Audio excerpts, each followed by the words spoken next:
Hello, everyone. It's Tracy with Brutifully, and back with a new episode of Brutifully Made. Still trying to actually make a few things.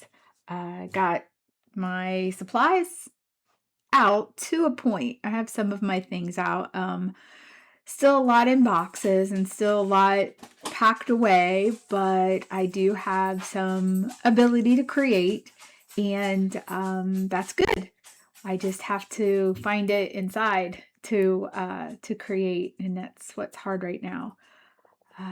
Still, you know, dealing with a lot of grief, a lot of trauma, and just trying to navigate that all. And it's a new revelation every week of something that I have to deal with. And I think I've mentioned that before, but at least this past weekend, I didn't have any major development out in the wild like I did with the other incident. So it was a very nice, quiet weekend, and my kiddos were visiting other family, so they weren't around, and it was just, trying to depend on myself to keep busy and explore the area, and I did. Uh, and it's it's very daunting to take on things on my own, like sightseeing or exploring new areas. And my sweet counselor, therapist, she is like, you got to give yourself permission to enjoy doing that. And I know I do.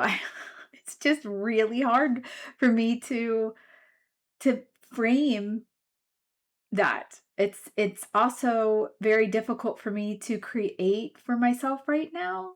Um, I've been given prompts and been given requests by people that I can handle. That I can get creative with, but if I just sit down and try to draw or paint or make something, I still have all of this anger and grief and frustration and trauma, and it's really hard to find the light in anything that I'm doing.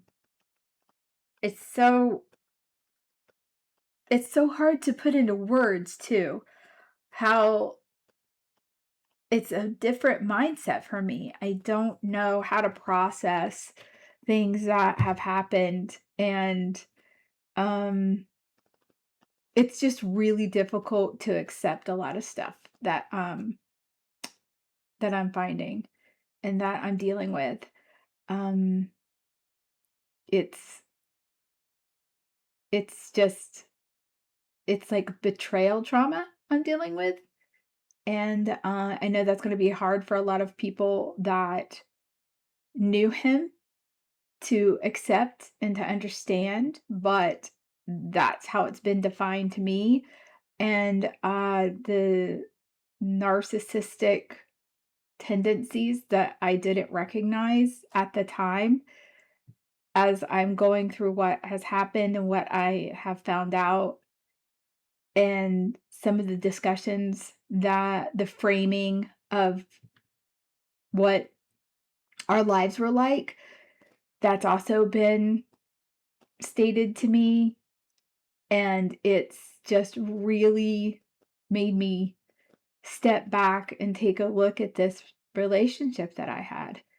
And it's very hard when people kind of say, his presence will always be with you. He's looking out over you. I don't want that. It's not comforting knowing what I know now. And I am grieving over the life I thought I had with somebody that I had known since I was little. And then the person that he is and was, and the things that I didn't know at the time and now that I do. I'm grieving this relationship that I feel like was like, what has happened in 15 years? I don't know this person. And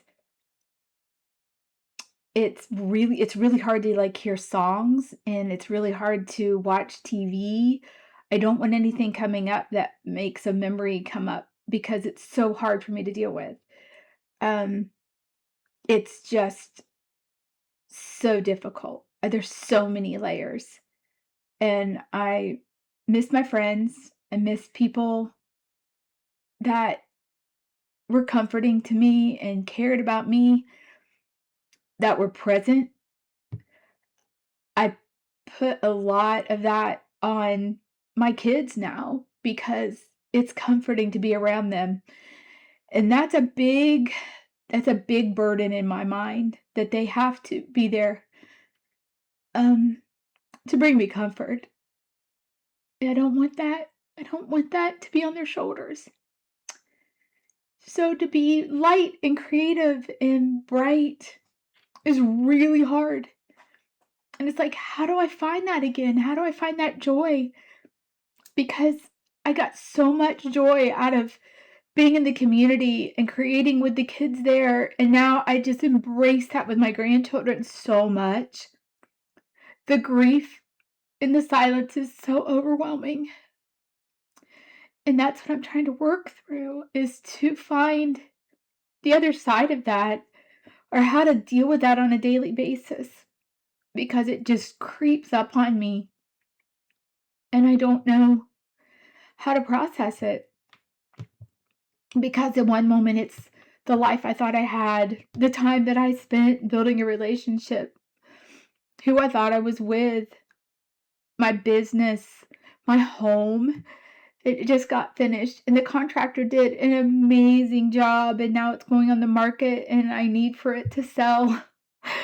And I need to have that finished and done with, because I have friends that are still helping me in Ohio and taking care of all of that. And I couldn't be here and try to have this buffer because being there was so hard for me because there's so many memories. That was my forever home. That was the home we were going to have for the rest of our lives. That was what we worked on. And every room and everything that I would like walk into, it was heart-wrenching because I couldn't take it. It was so hard. And it was just a house, I know, but it was just all these dreams that I thought we had together. And so I couldn't stay. I mean, literally, I couldn't stay. I couldn't have the mortgage. It was gonna be gone. And so I I have to sell it. But it's just so overwhelming to think that I have to start completely over now in this stage of my life. And I don't know how to trust myself.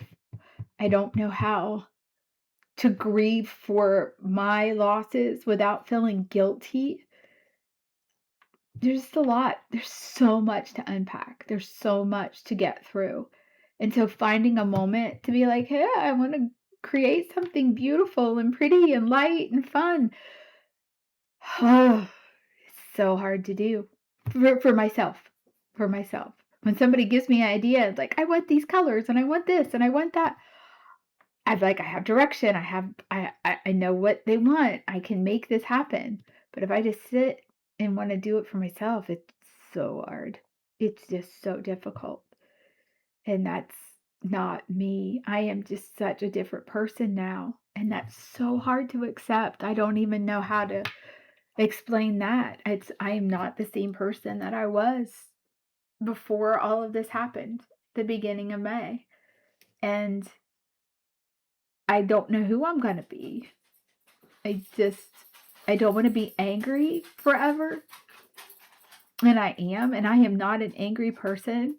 I've just been so hurt, and it's really affecting my creativity.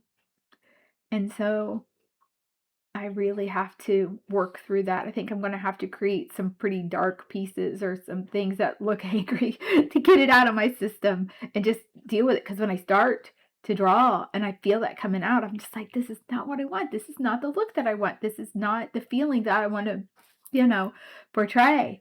And then I just get aggravated that it's like get past this. And I'm like, I can't get past this. I can't get over this right now. I can't.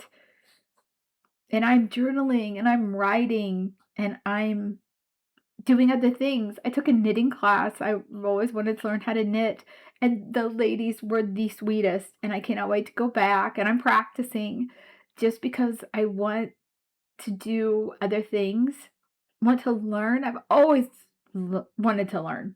Learning is a beautiful thing to me. I've always wanted to learn as much as I can about all different kinds of things, languages, art, processes, people, food, you name it. I'm a very curious person, and I love learning and I love people. But right now I have no confidence in myself making like trustworthy decisions because I feel like my trust is so broken.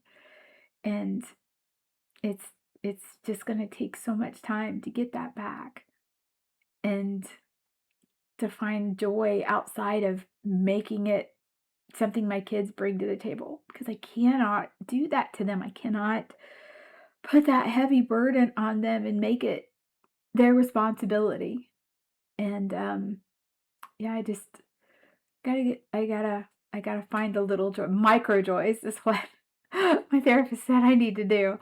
And micro goals. And I'm writing things down, and yes, I'm trying, but it's really difficult. It's really hard to do that. This grief is just so overwhelming, and working through it and understanding it and letting it ebb and flow. Um, yeah, people are like, I see your videos with the kids. You're smiling, you're happy. And I am in that moment. I am so genuinely happy in that moment with those kids and doing things with my kids and sharing, but it is just not a consistent thing. It's just fleeting, and all of that darkness will just creep back up. And I don't want that. I gotta figure out a way to get past that or deal with it better. Um, and not dwell on stuff I can't change. And that's really hard for me to do. It's really hard for me not to want to address the stuff that I'm in knowledge of now and be angry about it, and I wanna scream at somebody, and I can't. There's nobody to yell at. There's nobody to confront. There's no one to ask questions. I can only think all of these, like, horrible, terrible things because of the stuff that I am realizing that had happened, and all I have is anger. All I have is being betrayed and being traumatized and trying to process that, and it's really daunting.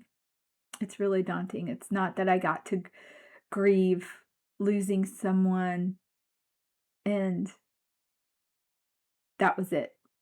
I've lost a lot, a whole lot. And I have a lot to be thankful for where I'm at now.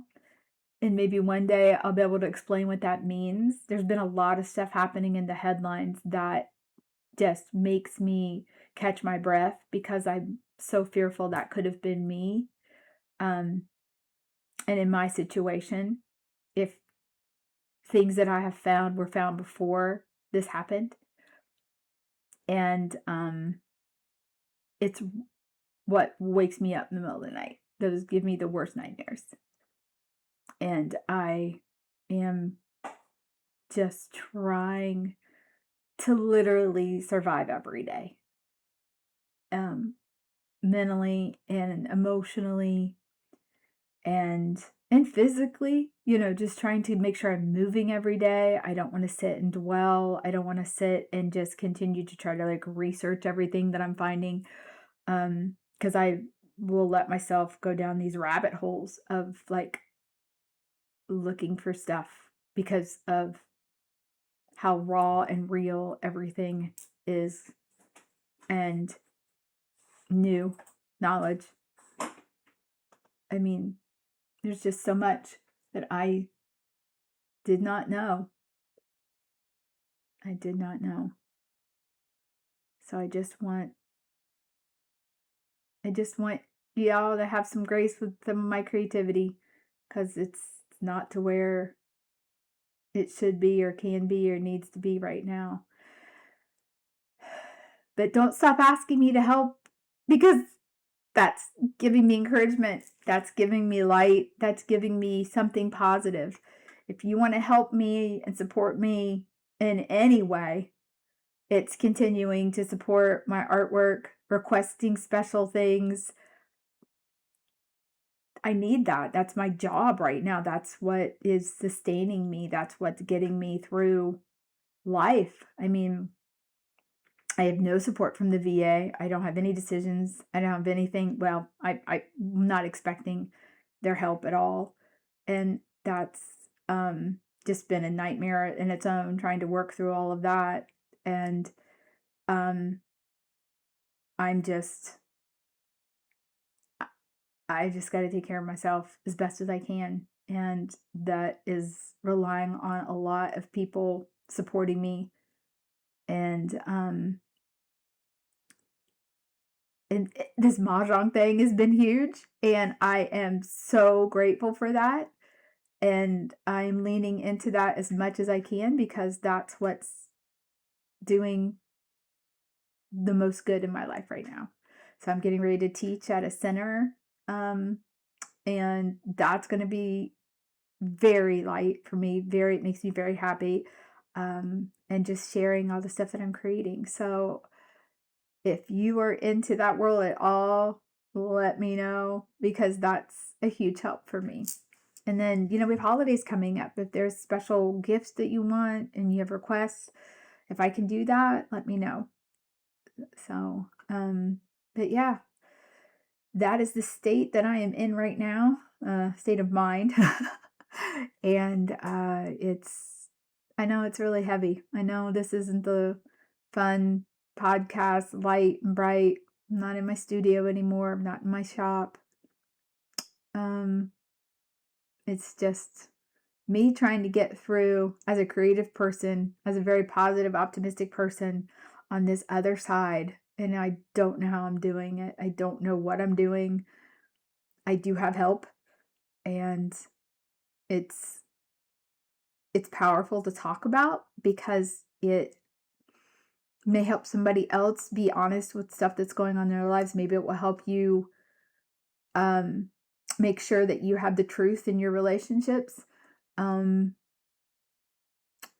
have to share down the road how things have been found, because again, I don't know if I would have wanted to. I don't even know how to express that. It's because it's so heavy. I just really don't know if I would be here today if it was revealed before all of this happened. I don't know. It's a very odd and scary thought. So, but I'm here now, and this is where I'm working from, and I am going to continue to do the best that I can. And I love your support, and I appreciate you all beyond measure. So thank you. Hope to see you next week, and maybe a little bit more lighter, and maybe I figured out ways to be a little bit more creative. So take care of one another, take care of yourself first. I've got to learn that. My therapist says, you gotta take care of yourself first, and I tend to fix everybody else before I fix myself. So that's what I'm working on. But I will talk to you later. Stay beautifully made. Take care. Bye.